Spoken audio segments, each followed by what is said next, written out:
Welcome back to the Mastering Runeterra podcast with Jay and Bay, the #1 source for competitive Legends of Runeterra news and information.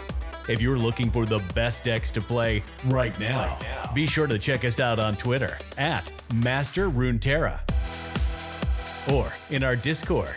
And if you want to take the next step in leveling up your game, check out our Runeterra team on Patreon, where we do weekly learning calls and one-on-one coaching.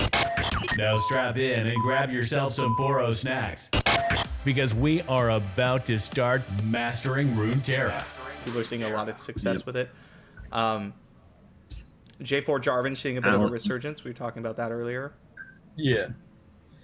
I've been seeing a bunch of different ways to run Viego too. Yes. Because a bunch of people have been doing it as Demacia Viego, which is, kind of what they showed us in the teaser, right? You do that. Yeah, like what the Citria shell was before, but with Viego and tweak numbers.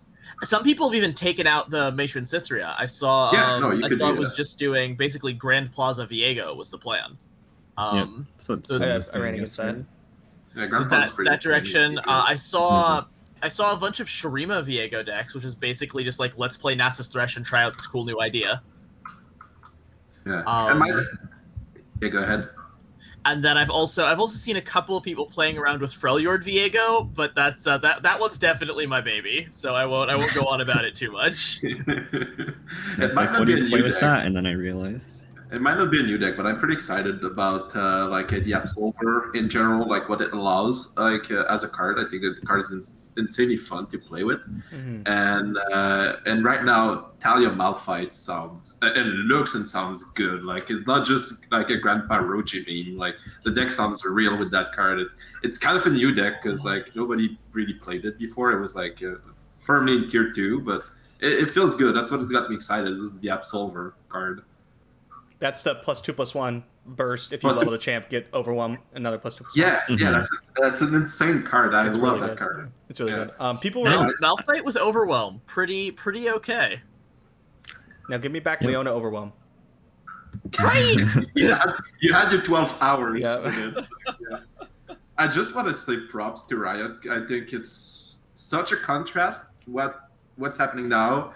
If you look on Twitter, people are just so happy with the expansion, but it's a contrast of when we were in the Shurima's Desert, TF Fizz thingy, and then there was another drought where I don't remember what was the problem, but it was the Ionian Desert, the Ionian Forest. Yeah. It just it was so long without content, and I don't expect them to release cards every 2 weeks, but the big patch, the big putting Karma back to 5 mana. I think we didn't even figure out what was optimal and super good outside of Sivir Zed, just because Ruben Zoo is insane. And now we got new cards and we still haven't figured out the past expansion yet. And it's such a contrast to when everything felt slow pace and they were just getting out of vacation, just getting out of February or things like that. But it is awesome to be playing now. It was awesome back then. It was awesome back then too, but You know what happened? Riot plans out their updates 2 weeks in advance, so that means Ruben had 2 weeks to build his deck. Oh, think about it. I might that. He's just been doing that every expansion. That's why. It's why it comes out the banger. Just out the gate bangers. I think I love the expansion. I love the champion expansion, and the last part of the Streaming expansion was very good. But I think the huge patch did more for the game than the expansions did, for sure. 100%. And it's good that they were not shied away from it. Took a little bit of convincing. It seems like it was a little rumble of you're I might have not been on the podcast for the past 2 months, but I've been keeping up with what's happened, and it's a good change of heart that the big patch happened. I think it's good that it's back to that, because that's what it was before, and then it's shied away. And I think lots of people voiced their disappointment and they listened, and then they went with a big patch. So it's very good. And jumping off of that, you said there's no way they're gonna release cards every 2 weeks or every month or whatever, right? That's a much more in-depth process. Yeah. But there's no reason that we can't have the monthly or bi-monthly balance patches, right? And that thing existing keeps the game so fresh, which is super cool. I will say I'm happy with the power level of the champions that came with this.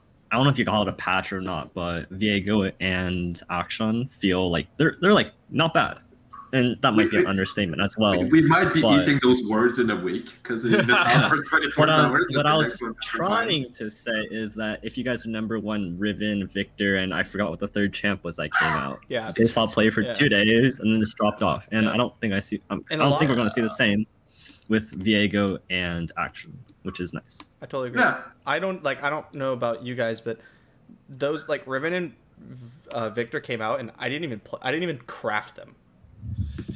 Because we the community just like knew out the gate they were gonna be bad. It was Zoe. Okay, that's why I was too busy playing Zoe. Oh, Zoe, so we played Zoe. Oh, of course. Overshadowed. But yeah, I mean those champs, and we just you just knew they weren't gonna be very good. Riven is in a much better place now. Victor's a card in the game, I guess. But Riven getting the blade on summon not only like makes her so much more viable, but it makes her feel better to play. Riven Action, Action's insane. That guy is so cool. It's Zoe. It's the Zoe effect. Yes. And we talked about this when Zoe came out. Anytime you have a low mana champion, I'm going to call it 1 to 2 mana, right? Draven kind of hits the edge of this at 3 mana, but 1 to 2 is even more. Helios. You have a low mana champion that gives you a little bit of value and threatens big things later. That's going to be a really good card. Like there's no way you can look at that and say this is not a problem. Like it's great. It's not an issue, but if my opponent plays Akshan, then suddenly I have threats on the board from turn 2. And it's very hard to trade mana efficiently into those threats. And so even if it's only giving you a little bit of value or a little bit of threat throughout the entire game, that kind of card is always going to be good, kind of as shown by Zoe. Yeah, I love these kind of cards, by the way. These are my favorite kind of cards for the most part, especially champions. One, because like they're impactful, and I think it's important that champions feel impactful for like the flavor of the game. And then you get like they feel kind of like Delver. Almost, right? Like it opens up this like new playstyle where I play this thing and I protect it, and I just kind of keep you off tempo, right? I just kind of keep you off. I have my pump spells, my counter spells, and I really like those playstyles. They're also interesting champs. Zoe and Action are very interesting champs. They are very toolboxy, which I like. Like you could say like Helios was on the extreme of that spectrum when it was like good. But like Zoe Action to a certain extent, TF and things like champions are just not super linear and offers like a lot of option. Even if like on paper you look at Action, it's just like one. You summon like a landmark, and then landmark gives you a little bit of option. Just that is the plays that you can make with it. Like you said, haven't you said that you summon a warlord's horde and flipped it 2 times in the same turn? Yeah, that is completely bonkers. Yeah, before I attacked, I had one come off. Cool, this was an Action lead. I had one come off, draw 2, discounted everything, retreated, returned Action, cast a bunch of like Sonic Waves and the Absolvers and stuff, and just finished another one, drew another 2 cards. It was so gross. There's gonna be some combo with Action, like I got comboed out already. There's on stream. Shout out. There is an infinite card draw kill mill deck with Talia Akshan. Hit me up. How do I do it? Okay, so you get Akshan, then you get Akshan leveled, right? And then you use Talia to copy Akshan's leveled landmark. So when it ticks down, all of your stuff costs 2 less. And then you get the 5/6 in play that says whenever you draw a card, you draw 2 and they're both fleeting. And then you basically draw your entire deck, and you either deck your opponent with the one that says you both draw and the things that make copies of it, or you just play a bunch of Ruinous Paths and drain them to death.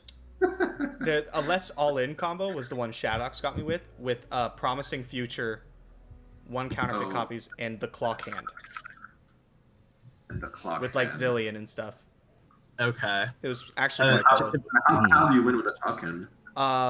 You time bombs, promising future the horde or whatever, and then you can clock hand it and finish it immediately. Yes. And then you just draw a bunch of cards, make them hella cheap, and then you just like bomb. He casts like 4 of the draw to make things cheaper in 1 turn. It was awful. I mean, no, it was really cool, but then I died. And the thing is, that kind of deck being a combo deck, even if it turns out that that's a really powerful combo deck, is a much more okay combo deck than some of the things we've seen before, right? Because that's ridiculously interactable, right? Mm-hmm. You kill Akshan before he levels, it's not happening. You play Scorched Earth on the landmark even after he levels, it's not happening. Like, there's nothing wrong with combo decks in the game, even combo decks that, completely kill from 20, as long as there are ways to interact with them while they're on the board. Yeah, if I'm required to actually kill, to actually flip my action for my combo deck to work, I think that's enough work for me to do that. It's fine that I have a combo, that it exists. You should be able to kill a 2/2 if you really want to, or else we're already losing. Yeah, I think combo decks are good to have in a game. Having a card game without control decks would be weird. And I think combo is less of a pillar, but I think it's still nice to have. Yeah, and that's kind of the difference between all of the calling it toxic and honestly it being toxic that the unnerfed TLC was. Mm-hmm. If we look at the percentages from the last format, before TLC got basically chopped off at the knees, it wasn't even that high percentage of deck as far as straight win rate went, because we knew how to beat it, we knew where the weaknesses were, but the existence of that deck and the type of combo it was pushing was very uninteractable and kind of a toxic playstyle. So even though it wasn't the highest win rate, it was very important, and Riot did this very right, to get rid of it, and now we have these different types of new combos popping up that are powerful but very interactable, which I really like. Yeah. Also, I think we finally got our second Jason. Oh, let me bring him in. My man. What's up, man? No one can hear you yet. Yo, it's been a long time. How you doing? I gotta find out which part goes for Jason Florent. Hold on. There's so many different... Oh, there we go. Mostly us talking about the new patch, some praising combo decks, praising Riots for their willingness to change things and release things, things like that. Yeah. What about you? Yeah, any cool Akshan or Viego concepts you got brewing over there? No, I'm not like you guys are the brewers. You guys have all the cool hot takes. I just play the things. You played a good deck, crush people. Yeah, well, I wanted. I don't know if you guys have gone over this already. One though, yeah, Riot does a really good job. Hats off to them. Okay, they don't always get it right, and frankly, I think best of one is one of the big problems, because even when best of one is toxic, or whatever, solved, not fun. The best of 3 tournament meta is almost always good. I don't know if we've ever had a bad tournament meta. Ever really. Even when we were in the Shurima's desert. The TF Phizophelios was the worst one. Sure. There was the worst. And even then it was playable. Mm-hmm. But we haven't even talked about the fact that best of 3 is released now in the challenge. So is it? All right. Jason Florent, tell us about it. About what? Best of 3 in... we kind of interrupted you. Yeah. Oh, okay, yeah. So they do a good job, one. But sorry, my question actually was going to be, I don't know if you guys have touched on Sivir decks as of yet. Have you? Yeah, we've said that it's probably amongst We've mentioned that the best deck is probably still Action Sivir. Yeah. Which is essentially Sivir Zed with a new champ. Put it in instead of Zed. Yeah. So I was curious to get everyone's takes. To me, it seems very Aurelia Azir-ish. The deck kind of just sometimes just goes off and there's not really a lot you can do about it. It just kind of kills you. And also, do you think there's any hard counters to it yet? Because I was looking at the Mobalytics data, and its bad matchups are all 40% and up, and those are the bad ones. and the deck's not tuned yet. And those decks were the ones that you would not consider really like good decks. They're like Pirates, maybe like TF Swain. I think TF Swain is fine. Those are like kind of the best ones. TF Swain got some serious play value off of all of the nerfs to the other decks. I think that one's fine. Yeah, but it's not like a top of ladder deck, I think is what he's trying to say. Fair. That was like the best one. Yeah. I kind of agree with you. I think it's very good. I think it's the best deck, but I don't think it's the best deck to where it's like, this is absolutely way better than anything else you can be doing. And Aurelia Azir was like uninteractable in like a different level than like Action Sivir's uninteractable. Like Action Sivir's tough to interact with, but like Azir Aurelia did not care how much you interacted. It was just going to kill you if it got a good draw, and there was nothing you could do about it. And the Sivir deck is not quite like that. I think just about every single player right now would agree with me. Maybe not, but I think they would, that the Shurima tools, the Shurima package needs to be tuned down a little bit. Just a little bit. Merciless Hunter, like the Sivir shell is pound for pound better than everything else in the game. Not particularly close. That's definitely true, that kind of like just the base cards are better. I also want to agree that it's definitely not Azir Aurelia. Mm-hmm. Like there are ways to deal with it, and Azir Aurelia before any of the nerfs was just like, no, you die, fuck off. It was almost like tier 0. I don't think we're close to that either. No.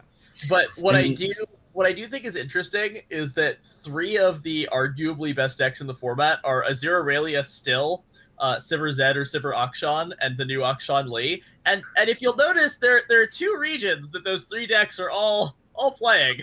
I think it's Shurima and Twin Disciplines. The thing. You were gonna say something, Jason Station? I didn't mean to cut you off. Yeah, I will say that like Sivir or whatever Sivir deck isn't like toxically strong. It can cheese you out. Don't like get me wrong. It just like ghosts into like flurries you from like 15, and then sometimes you just lose. But like it's just a very strong mid-range deck that has like still like it loses to like really fast decks, it loses to the elusive decks, it loses to like burn decks.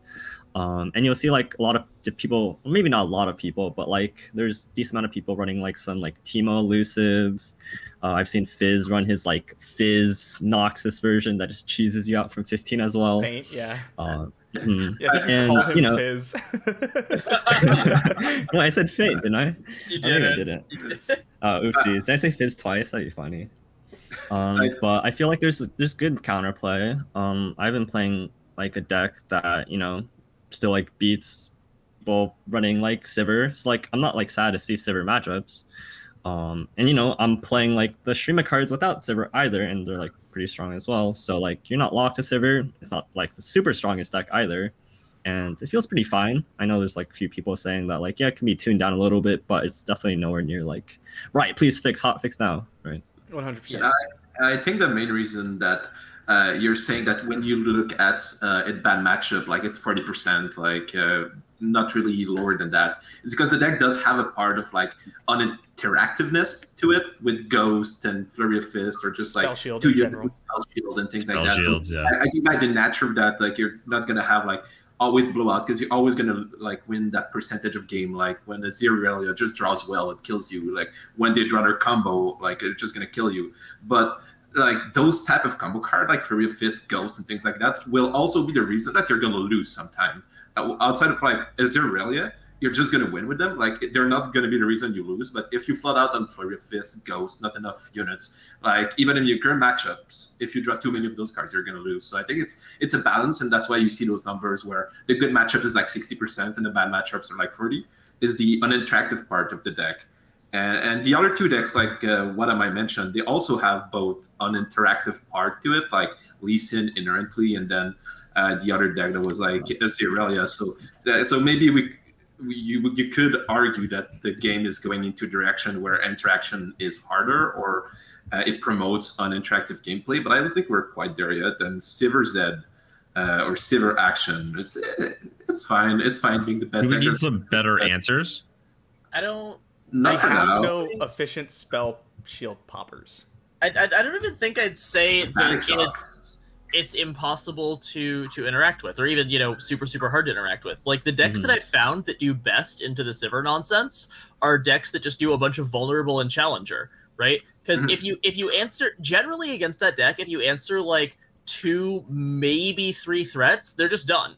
Like they don't have that many things they can go all in on. They basically have Ruin Runner and Sivir, and then they have a bunch of spells to try to make those cards better.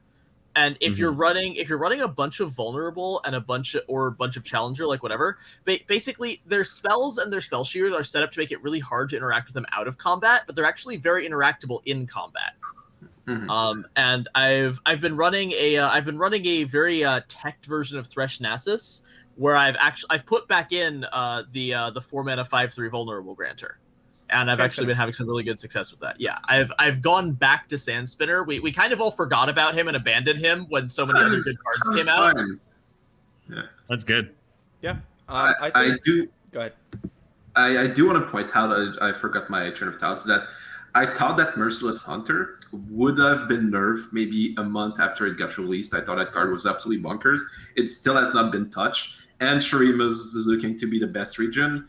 And like all of them are running Merciless Hunter, maybe outside of Action League, but I still think it's like it should be played in that deck. And I don't know, man. It's the only card that I could pinpoint as like, Merciless Hunter is very, very overstated for its dust and for what it does, and it still is. It has been since released. So I totally agree. I think if you take Merciless Hunter and remove the Fearsome, or drop 1 point of power, make it a 3/3, or remove Fearsome, and maybe touch Ruin Runner, maybe make it a 5/4, or 6/3. I think probably not a 6/3. That would be really bad for the card. I think that's like enough. And even if you don't do that, like the game's still fine. But I think the Sivir package is just a little bit too strong. Like you have the best 1-drop in the game right now with Treasure Seeker. You have the best 3-drop, which is just the best card in the game, in my opinion. In Merciless Hunter, Sivir's probably the best thing to play on turn 4. And then you have the best, like, one of the best 5, like, outside of maybe Lee Sin in Ruin Runner. And you get to combine that with the best combat tricks. Like, it's pretty brutal. Okay, maybe not the best combat tricks, but Twin Disciplines are really, really good. It is. Yeah, the Shurima package is very strong right now, but if they wanted to do very small tweaks to it, like I wouldn't mind. But the Sivir package being very strong is promoting what is a very very mid-range heavy metagame. And as far as I know, in my experience, the widest metagames have always been when mid-range is king. Yeah, right? When mid-range is good, if mid-range is good, a format is good has been like a rule I've heard throughout like Magic. Usually what they say, if Jund is good, the format's good. And Jund being kind of like Ezreal Draven for this game. Ezreal Draven's great right now. Yeah, and that's usually like good. If Ezreal Draven's good, that means the format's usually good. It means you can play a lot of stuff. Although I'm a little worried because so far what people are latching onto as the answer for these Sivir decks are hyper linear decks. Like Sudden just hit rank 1 with Teemo Zed Elusive. We were talking about that. Lulu Jinx, Feint with Fizz Draven. Hyper linear decks to like kind of go under and just not deal with like the Sivir package at all. They're just like, okay, you're gonna do your thing and I'm gonna do my thing, but my thing's faster and harder to interact with. And it's not even that it's harder to interact with. Their thing is faster but easier to interact with, but the Sivir deck has given up its interactivity to have all of this power. That's really cool. And that's the same kind of thing you saw too many MTG callouts, but I can't help it. It's the same kind. We were talking about Delver, right? It's the same kind of thing you saw back then. If you're gonna play this, super cool, I'm gonna play this thing and protect it and stop you doing all your stuff. I'm just gonna start pointing burn spells at your face. You're just gonna play mono red and kill me. And that's fine. That's fine. I just don't want it to go too far in that direction. I hate when the format is just like, okay, which super linear deck are you playing, right? Which super linear deck am I playing? Let's go play Solitaire. Yeah, that's the worst. But it cycles, right? Because the super linear decks that aren't focusing on protection get completely blasted by the things that are actually going back to that more traditional mid-ranger control style. Like if you take the I'm going to spam elusives and hit you deck and you put it up against anything that bothered to show up with Avalanche or Draven Ezreal, they're not going to be happy. Any SI decks. Bile Beast. Yeah. And that's that's why, and this is a little hard to articulate, but I think this is kind of what we're trying to get at, or at least what I'm trying to get at. Sorry. I get you for sure. That's why when mid-range is good, the metagame is good as a thing, because if the starting point is mid-range, that means the cycle just spreads out to everything else. Whereas if the starting point is combo or control, it ends up often being you have one deck that's that entire pillar, and then you get like 3 or 4 other decks. And then you have the deck that's bad against everything but that first deck, and then you cycle through that, and then and that's what we had like with TLC and things like that, like a couple metas ago.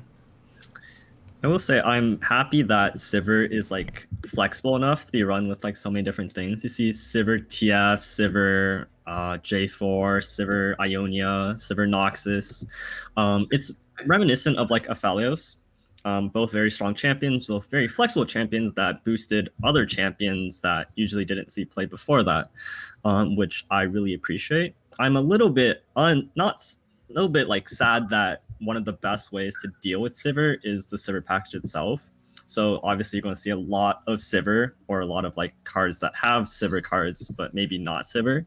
And then sometimes that just leads to seeing a lot of the same thing over and over again, which obviously sucks a little bit. If you had like other regions with a lot more vulnerable cards, then you'd see like a wider variety as well.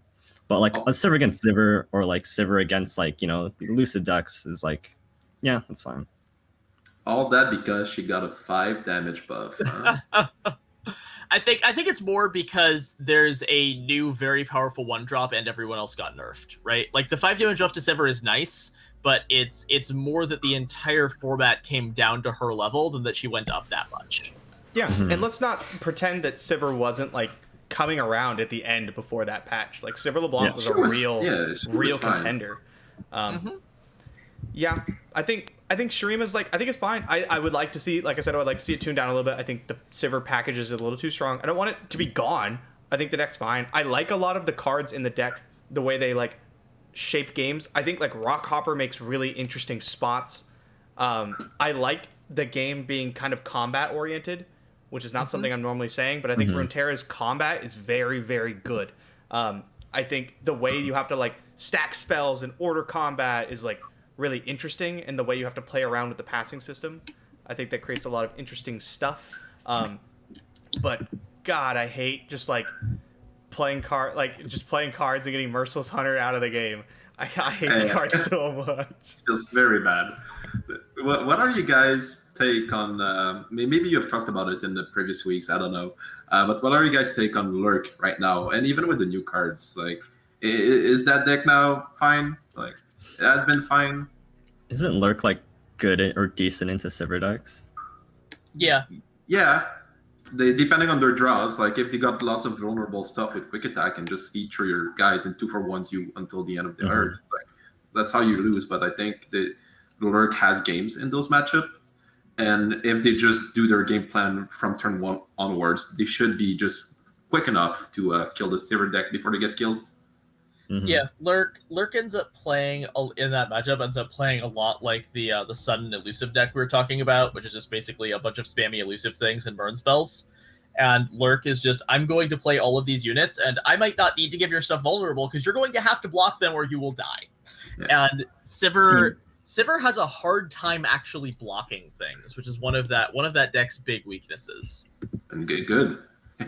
Yeah. And like Lurk has their own Merciless Hunter, right? It's true. There's only cost 2. But like to me, Lurk felt I've played like just a bit, but when I played against it, it felt like, all right, like they either have lurked Pike or they're dead. But when they lurk a Pike, they win. Like, is it the secret to the deck just like lurking Pike, or like is there more? So this is something that I've heard the community saying a lot, and this is the moment where maybe this is crazy. What am I with the hot take again? But I hard disagree with that. Okay, good. As far as I'm concerned, Rek'Sai is more important to that deck than Pike is, and the best versions of Lurk that I have seen are the ones run by people like Princess Powerful, where they are going heavy on the Rek'Sai, and sometimes even making it less likely that you'll hit your Lurk triggers to put in more pump spells, so that Rek'Sai gets in on that turn 5, turn 6 with 11 overwhelm power and just refills your hand. I think the Lurk shells, as a lot of people are playing them, are all in on Pike because they haven't put in a backup plan because they're trying to hit their Lurk as consistently as possible, and I don't think that's the right way to build that deck. I buy that because I don't like the fact that like it's all in on Dead from Below, or like when I played against it, I'm like, oh yeah, like I'll keep a deny for their Pike. Their Rek'Sai is not flipping quite yet, and I'm gonna kill them before they kill me. Right? Just like if you just 1-for-1 the Lurk, which is usually what you want to be doing against them, just block everything and 1-for-1 every time, and they don't hit Pike. And they're not like the Rek'Sai is not pumped enough because they don't have like things to pump it. Like, they can't do anything. So I like that take. And seeing a comment in chat, I just like to address. Yes, Rek'Sai is very interactable, but the places where Lurk shines again are the places where people are cutting interaction to protect their game plan. So, and this is like the kind of Sivir or many other decks like this, right? Anytime you have a very linear game plan and you say that the way you're going to make your deck powerful is by protecting your linear game plan and making it hard for other people to interact with you, what you give up in your deck to do that is your ability to interact with other people. And so you can get run over or gone under by the decks that are not bothering to protect themselves to be a little bit faster, a little bit more powerful. Can do both. Unless you're playing Lee Sin. Hey there. I think like regardless of how Lurk is built, I think it's like fine. It has game into Sivir, which is probably one of the most important things in this meta right now, and it still like beats like a good amount of other stuff depending on like how you high roll or low roll. And it's not like, I know it's like one of the most played decks like before the patch, and honestly I haven't seen much of it like in the coming week. And so I feel like it's just a fine deck overall. It's not like glaringly like everyone's like hating to nerf Pike because it's like overpowered, but like its play rate's like unreminiscent of that. I think it's fine. It's a good deck. I haven't seen it in a single tournament lineup. Am I lagging or is everyone else lagging? It's you. That's because like the reason people aren't playing Lurk in tournaments, at least I think, is because it feels like it's a deck that can lose to itself, and a lot of people just, and that's why I haven't put it in tournament lineups. It has a fail rate, right? Yeah. I've looked at its matchup tables, and a lot of the matchup tables for Lurk are really good right now. If you're assuming there are things like Sivir and Lee around, Lurk does pretty sweet into those if you build it right and pilot it right. But the issue is if you're bringing that deck to a 7, 8, 9 round tournament, then you're going to have games where your deck just craps out and goes, oops, I do nothing, which is kind of a problem. And that's why I personally didn't really like playing Old Fiora Shen much, even when it was one of those powerful decks in the game, because you just draw all your spells in one unit and do nothing. Yeah, it makes sense. It makes sense to me. That's why it's not played too much in tournaments, and also maybe it's like super linear. Like if they're built wrong. It's kind of hard to put in a lineup, I feel like. I don't know, like, there's no... Usually when, like, okay, I want to play Zoe Lee. Well, what's Zoe Lee's weakness? Okay, these 2 or 3 decks. So I want to, like, capitalize on and play other decks that are weak to this deck I plan on banning. Like, easy, right? Ezreal Draven, pretty 50-50 against, the like, everything. So I want to, like, capitalize on that and play other decks that are, like, generally good and try to out-pound for pound my opponent. And then I'm like, Lurk. Not quite an aggro deck. It is, but, like, not. The matchup tables aren't the same. Lurk, you know, Azir Aurelia, Teemo Ezreal. Boom. Teemo Ez, huh? Teemo Ez. Has there ever been a deck that's been as popular in tournaments, but we lost the stream apparently, and it's back. Are we good? Lost it for, it's back. We got you. That was weird. Okay. Has there ever been a deck that was as popular in tournaments, but as unpopular on ladder as Teemo Ezreal? Or that has put up as many wins in tournaments. You're still skipping a bunch, but I think it's Martin, right? It's me. What you were saying, but you dropped out a little bit. The other one has been deep, right? Because you see very little deep on ladder, but you see people doing, excuse the pun, deep runs in tournaments with it. It's exactly what I think. It's been crushing tournaments. Yes. Jason and I were sitting there like, getting crushed. What does it beat? These decks, I guess, but it loses to like I'm like, everything. I think we should be playing deep. It keeps winning. He's like, but what does it beat? I'm like, I don't know, but it keeps winning. It wins. I don't care. It wins. a big part of that is decks like that, and these are unashamedly, these are the decks that I love to bring, right? These are decks that people don't have enough experience playing against, so even really, really good players won't understand your win conditions very well, which means they will not know how to play against you, and you get huge percentage points boosts from that, way and above what you look at on a base matchup chart if everybody actually knows what they're doing. That's why I bring decks like Teemo Ez, like all of my random ass Targon piles, freaking Diana Draven, because you see that across the table from him, you're like, what the fuck is he doing? How do I deal with this? What is this nonsense? Yeah, you need the experience. Once you have it, though, like you could refute the fact that those decks are maybe not that good, but like it would be to the very, very tippy top level, like the best players that exactly know like what's the game plans to win, things like that. But a lot of, and this is not something that I want to say to be insulting, very much the opposite, right? But if you go into 100-person, 200-person, seasonal, 1,000-person tournament, right? If you go into the open rounds of that, then most of the time you're not playing against people who have looked at every deck and memorized every matchup, and even like the top level players, right? You just don't have time to figure out all of that. So you actually need to play deep yourself to understand it. I feel like Jason, if I could cut in really quick, Jason and I talk about this all the time. We're sitting there and we literally do this all day.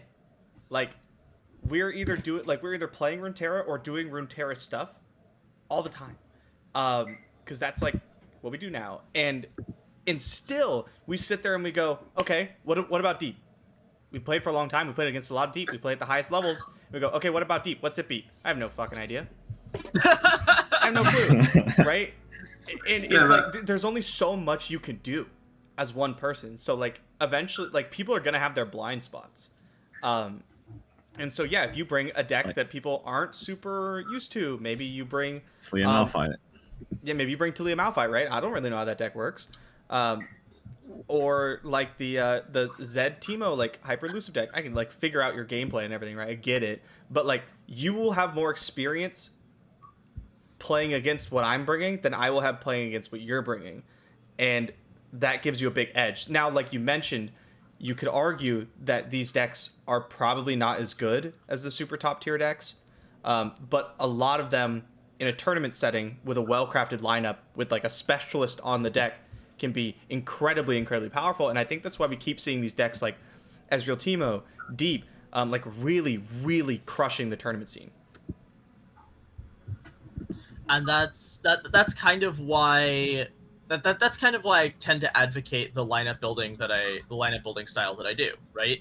Like if what you're focused on is less what do I want to play than what do I want to beat, then you show up with the decks that people aren't ready for, and even in matchups that are theoretically bad for you, you're getting a bunch of free percentage points. Yep. We touched on it a bit, but I do think that we're still in a good direction tournament-wise in LOR. Since they just added best of 3 in option to challenge, I think like it's gonna help organizers, right? But it is still not accessible to get your tournaments, like the actual tournaments, like system that's in LOR to grassroots organizers. But I think it's on the way. Like from what I'm seeing and what people are talking about, like in the best of 3, like you have the timer, like it's in the season, like in the seasonal. You see the deck list. It's just way better than it was. I still don't think it was worth sacrificing like rush chart play for it, if that's what it brought. But I think it's I miss my EU boys. It is a step in a good direction, and the best of 3 things. It's just like it came like 2 days ago. I think it's gonna change. It's gonna change things a bit. It's gonna move around. Yeah, I have high hopes for it as well. Mm-hmm. I do. I was really excited to see that in there. I was talking to someone else about this, not a Runeterra player, but was talking about how we want best of 3 ladder, and I want it to be the same as Arena, where it's the same ladder, but you're awarded different amounts of points based on best of 3. It works very well in Magic Arena. Works very well. And it like you could play both, right? I think we have the amount of people. I don't know about you guys, but I have no problem with queue times. None. They've never had. And I imagine I'm willing to wait 4 minutes for a best of 3 match. That takes a long time, right? I play a 30-minute best of 3 match, and I go like fill up my water, and I come back and I wait 4 minutes and I play another one or whatever. Not a huge deal. I'd rather not wait that long, but like I don't think that's as much a concern as other things. I don't expect to see any changes before Worlds. Definitely not. Right? There's not going to be any huge sweeping changes to the ladder format before Worlds. I hope that in 6-ish months, words are hard. 6-ish months, we can see something like that. That's my hope. Yeah. I think I agree that it's probably not likely, but I think it's possible that we could see something between now and Worlds, only because the ladder after this seasonal won't matter for Worlds, right? Because that's true. This is the last ladder in the last seasonal that feed into this world. Oh, true. So they definitely won't mess with this one, but there's going to be a ladder season between here and Worlds that doesn't have this on it. And I'm not sure what they're going to do with that one anyway. That'd be the perfect time to do like crazy shit, right? Like best of only 3. Some of us had a direct link to the developers and the decision makers at Riot that they could somehow really leverage to get us this. What are you talking about? All I'm saying is I've already left a message that was like, who do I have to send flowers, candies, bribes to get a best of 3? That's almost verbatim what he said, actually. Yeah, I saw the tweet. They're like, hey, no, in the LPP program too. They're like, hey, welcome to the League Partner Program. And he's like, sick, thanks. How do I get best of 3? I'll send you whatever you want. So know that I'm going to be there, gently giving hugs and pushing towards a best of 3. Jason fighting the good fight. Good to hear. And this is definitely like seeing it in the Friend Challenge is kind of the first step, right? So that's really cool. And I'm hoping that the next like couple weeks, month or so, we'll be able to see that getting used in these grassroots tournaments, because it'll be great for a bunch of reasons, but more than anything, it makes timers enforceable, as opposed to these rounds where somebody shows up with karma and you end up with an hour and a half round and the other 100 players in the tournament wait for them. And yeah, it's super hard to enforce an actual timeout. And if it's built in client, like you just say, if you time out in client, this and that happens. But like all the drama of tournaments that I've seen on Twitter lately has been like, like you say, the round should be X amount of hours, but like those 3 people playing Karma, like they've been like running the tournaments over, and it's hard to enforce because it's hard to actually be in the game. But the best of 3 will change that. Like it has the timer built, so it's gonna be good. And before, go ahead. Sorry, you first. I'm gonna change the subject a little bit. So go for it. Obtuse Hobbit pointed out in chat that from a recent dev interview, which I didn't see, didn't seem like best of 3 ladder was on the table, but instead an extension of the gauntlet system, which is an interesting idea. I understand they want to push gauntlets because I think gauntlets are very good for like newer players. Like the non-competitive players to get into like the competitive scene. You have to have gauntlet because not everyone can grind the ladder.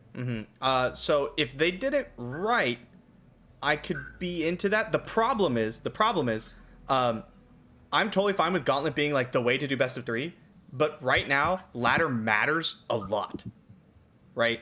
Gauntlet doesn't. World's points, seasonal qualifications, going 7-2. Go ahead.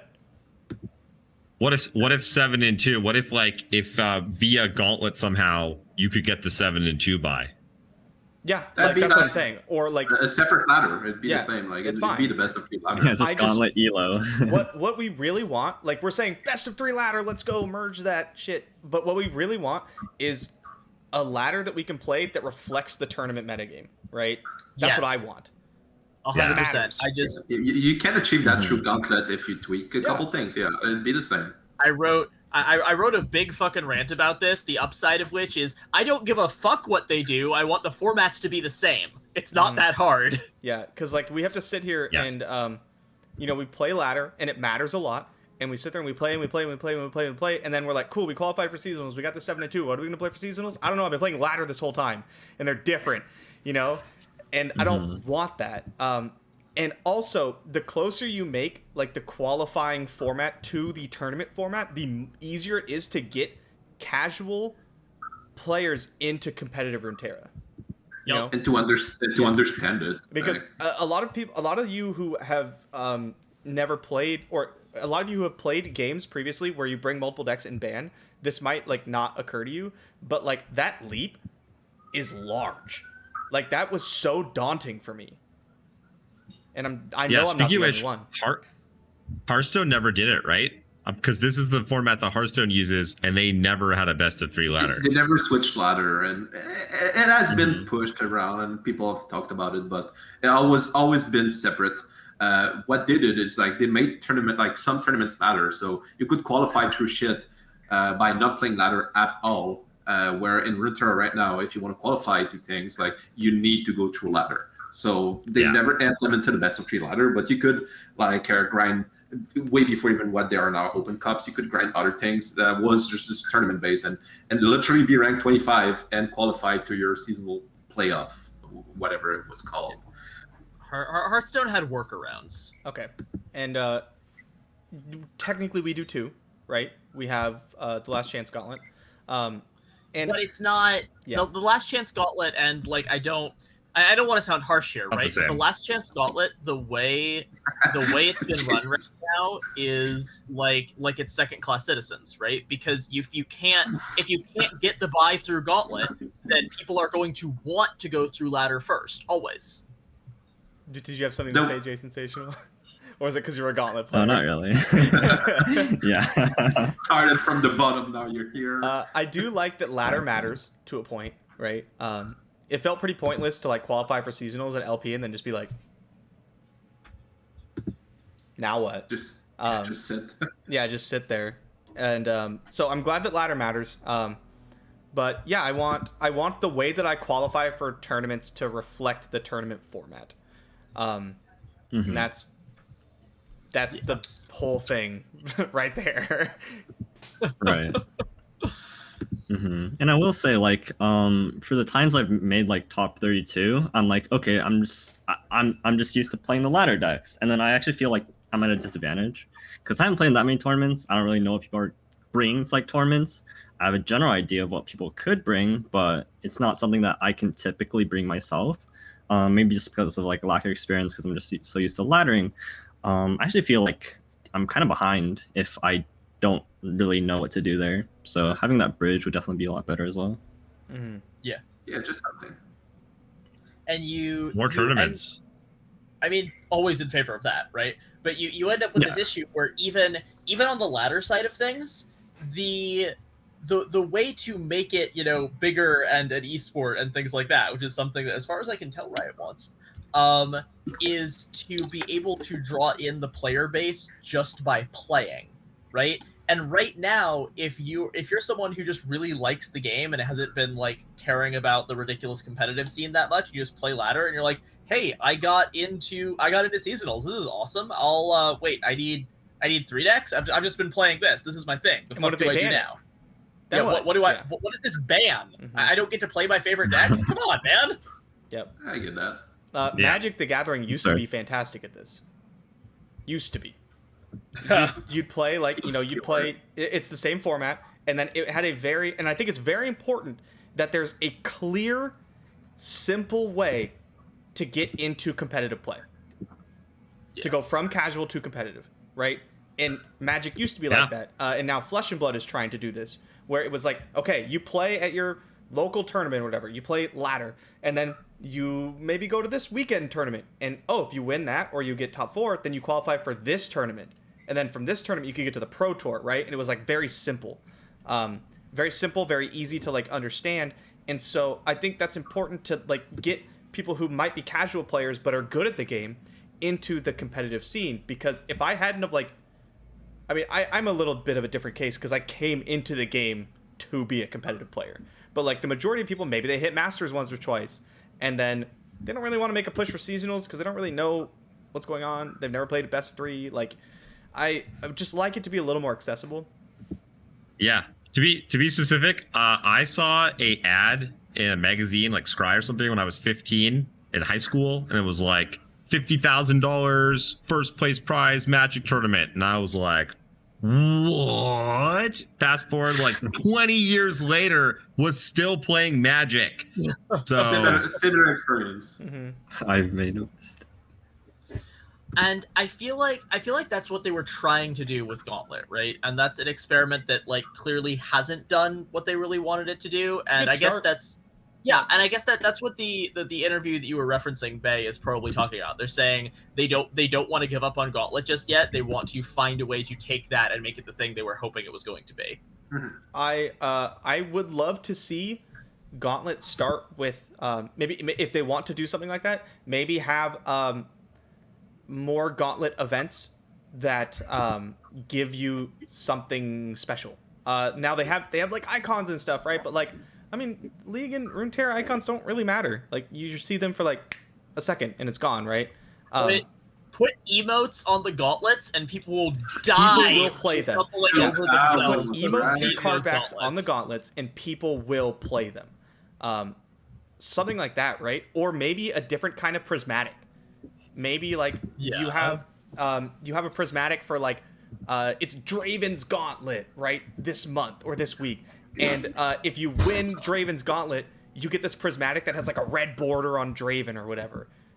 Give me those unique emotes, bro. I need those emotes, okay? Keep your card backs. Keep your foily BS. Give me those freaking emotes. One-time emotes that you can't ever get again, I have to have it. And it wouldn't even be like you can't ever get it again. It could be like something where you do it on a really long-term rotation, right? You could say, we're going to have this cool emote you can only get from Gauntlet, and maybe in the next couple months we'll give you another chance. But you want to be the cool kid who can have access to this? Better go get your 7 wins. Good luck, buddy. I'd play that. I don't even play Gauntlet. Right? I'd play that. I actually kind of disagree. I think Gauntlet's like not in like a terrible spot. Like I know a lot of other people came from like competitive backgrounds, so they see Gauntlet as something that's like unnecessary, right? For those of you who don't know, I qualified through first seasonal through Gauntlet, and like to me, like I was new to competitive from everything. I had a little bit of background just watching like Hearthstone esports, so at least I knew what the Conquest format was. But I wasn't in Legend by the time I qualified. Not Legend, sorry, Masters. By the time I qualified, like I wasn't going to qualify through ladder either. And so like Gauntlet was like, you know, I had 4 or 5 Prime Glories, so I just like decided why the hell not, right? Even if I didn't have a plan to like wanting to play in seasons or anything like that. I think it's actually a pretty good like entrance. It's very streamlined. Like it's hard to miss. There's a flashing Gauntlet icon every time you press play. And for anyone who's like interested in looking into it, I think they will. I think the issue is there's not that many people, and of course only like 324 people get into the Gauntlet. But like I actually feel it's pretty streamlined to get into it, even though if like ladder doesn't translate. Also, it took me forever to figure it out. Do you think it'd be easier? Do you think it'd be an easier way to explain it and to like show it? Like it took me so long just to figure out what it was or how it really works. Even today, I'm not 100% sure. I kind of get it. You get wins for each like time. You like XO. Okay. I don't know. Yeah, I like think it could be understanding easier. what a Prime Glory was like a little bit confusing That at was first. yeah. When I understood that, like okay, like I rack these up and then I roll in, and then like I just need to be the first 324. Like that part seemed pretty straightforward. Yep. Grandpa Roji also pointed out seasonals needs better rewards than the same card back and icon than they've had every single seasonals. Qualifying for seasonals should be a big deal, and just slap a different color on that card back. Like that's all you have to do. No, more than that. Way more than that. Hearthstone gets like a card back each season. Yeah, like that'd be every month to get Legion. Yeah, how did they not update the card back? Mode. I was. But I will say, like we got to wrap this up in a second because we got to get to our match. But I will say I like the direction Runeterra is moving a lot. Hard agree. I think we are in such a better place than we were 6 months ago. It's not even funny. Most of the things we've asked for, we have gotten, and I think we're continuing to move in a good direction. But we talk about things like this because we know that they listen, and we want to like show what we're hoping for. At least that's how I think of it, right? Like if I don't talk about if I don't talk about what I want and what I hope for the future, like then they'll never know. Yeah. The latest rounds of cards coming out, buffs, nerfs, have been one of the best things to ever happen to Runeterra, and if things are continuing this trajectory, this is looking to be one of the best formats ever, and Riot's doing really great. And when we're talking about, we really need best of 3, that's more so that when the inevitable next fuck up happens, because nobody's perfect, it will hurt less than because we don't think it's awesome right now. Yep. All right. Yeah, totally. Let's totally wrap this up. We got to get deck lists out to our opponent. I don't know. Heneke's snoozing. But okay, peace, so jump in the Discord call and we'll talk in there. Okay. All right. Peace out, guys. Bye, everyone. See ya. Thanks. Thank you so much for listening to the Mastering Runeterra podcast with Jay and Bay. New episodes come out every Friday. If you haven't done so already, be sure to join us on Discord, check out the Patreon team, and have a look at our deck database on Twitter at Master Runeterra. Links to all of these can be found in the show notes and description.